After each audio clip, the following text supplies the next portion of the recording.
NBA. We saw Montrezl going to the Lakers. I saw in your piece you wrote about Rob Pelinka and his account on these upgrade plans for the Lakers, finding star role players that play with grip, a description that seems to fit Montrezl Harrell. Yeah, I think it seems to fit the description of who else the Lakers were able to get during free agency when you talk about Marc Gasol and Wesley Matthews. And it's scary to think about this because the Lakers are just coming off a championship season, but they're substantially better because they're able to get younger. They're able to add more consistent secondary scoring. And some of the negative attributes as a consequence of losing guys like Rajon Rondo and Dwight Howard and JaVale McGee, frankly, they were able to find reinforcements to make up for that defensively. Marc Gasol is a former Defensive Player of the Year. Wesley Matthews is a good wing defender. Montrezl Harrell isn't the best defender, but I think his offense makes up for it more than his defensive lapses. So all in all, I think the Lakers were able to accomplish their objective with finding a way to make a championship roster even more dangerous.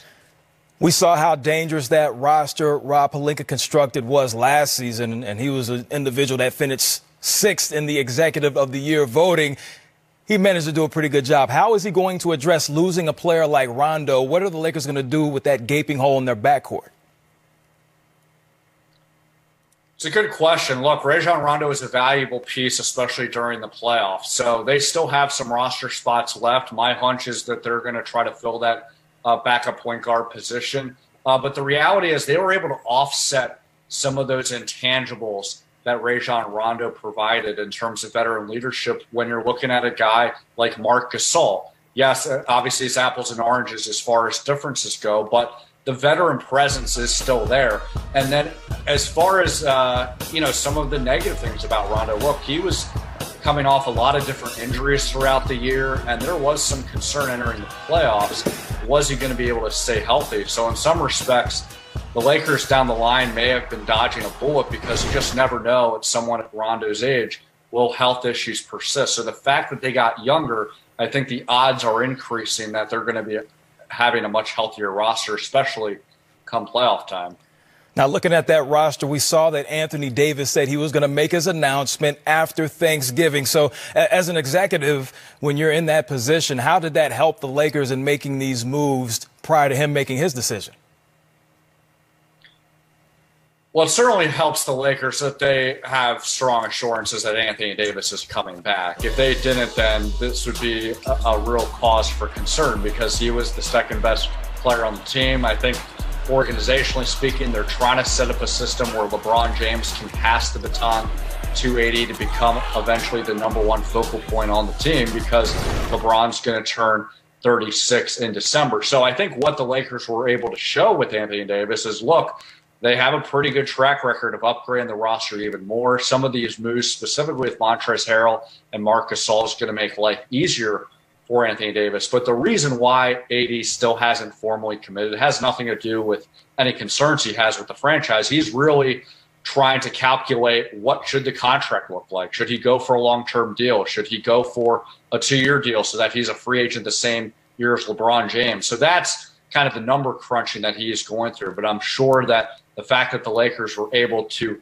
make the roster even better makes him even more comfortable that he wants to wear the purple and gold uniform again. Now, all these moves that Rob Pelinka has made, which one stands out? You have the KCP re-signing, the Morris twin coming back. You have Goldie coming over from OKC. You mentioned Montrezl Harrell. You mentioned Gasol. Out of all those moves, I didn't even mention Wesley Matthews.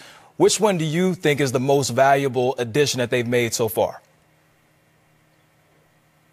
I think it's Montrezl Harrell. Look, he's a former 6th man of the year last year. He's going to make life easier for AD and also LeBron, especially because of the short turnaround of the season. So you're trying to look for people that can provide consistent scoring beyond their star players. You look at Montrezl Harrell, and then I think you also have to look, this was at the cost of the Clippers keeping their main guy. And look, as you saw in that clip earlier, the Clippers kind of gave the impression of Montrezl Harrell that they weren't really concerned about keeping him. They were able to, I think, upgrade with getting Serge Ibaka, but I still think that it's not a good look for the Clippers because, you wonder, would they have been able to make a sign-and trade with Montrezl Harrell where they would at least get something in return, whether it's with the Lakers or another team. And obviously Montrezl has to sign up for that. But this idea of the Clippers allowing their LA rival and the Lakers becoming better at their expense isn't really good. But I think all things considered, the Clippers are still going to be another team to be reckoned with in the West. And I would expect that both LA teams will face each other in the West Finals. Mark Medina, always one to be reckoned with when it comes to delivering the news. We appreciate you. Talk to you soon. See, hey, is he going to be able to move with the pick and rolls? Is he going to be able to move and be your last line of defense? Those are questions that I'm going to have. As far as scoring the basketball, I know Boogie's going to be able to score the ball in his sleep. But as far as moving around, recovering from the Achilles and the ACL, and then getting back in playing shape, I have to see what that's going to look like. Tom, from a personnel standpoint, you have two players that are still currently on the roster as far as we know, talking about Russell Westbrook and James Harden. How will these players mesh in with what Boogie brings to the table on the floor? Well, it's still all about those two and how happy or unhappy they're going to be. They both expressed the desire to leave or to explore a trade. For contractual reasons, it's been difficult to find a home for them. You bring in Cousins. Look, if he can be healthy and hold up, Brendan, I think it's a pretty good fit because he's going to get a lot of touches and a lot of chance to do what he can do, score the ball. As they try to transition away from the complete commitment to small ball, super small ball that they had in Houston, they're going to try to play maybe a little more traditionally. They bring in Wood from Detroit. They bring in Cousins, who's got a lot more experience and, if healthy, a lot more in his arsenal offensively. It could be a help, but I don't know if they can hold it together in Houston or how crabby these two all-stars are going to be looking to get out of there. Christian Wood signed that 3-year deal for $41 million. Going to the Eastern Conference, the Wizards, they have assets or bait that is coveted by other teams. Now, Wizards GM Tommy Shepard told them, hold on, player, when it comes to fishing for his all-star backcourt. There's no plans to trade John. Obviously, it's unfortunate this time of year.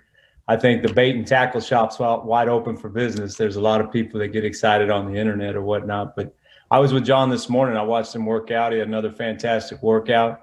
Talked to all of our players. I talked to Bradley today. He's excited about getting back here, getting ready to get to training camp. I think the story, it's a new story now with John and Bradley versus it's not a sequel.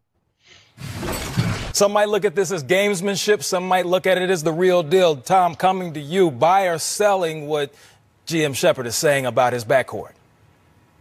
Well, there's no plan to trade John Wall because there's nobody that'll take John Wall. $132 million left on his deal, $44 million a year guaranteed, and we know he hasn't played for coming up on 3 years, and when he played before that, it wasn't much. So there's just a slew of money left at that age with that injury history, and that PO at the end means player option, so it's going to be there.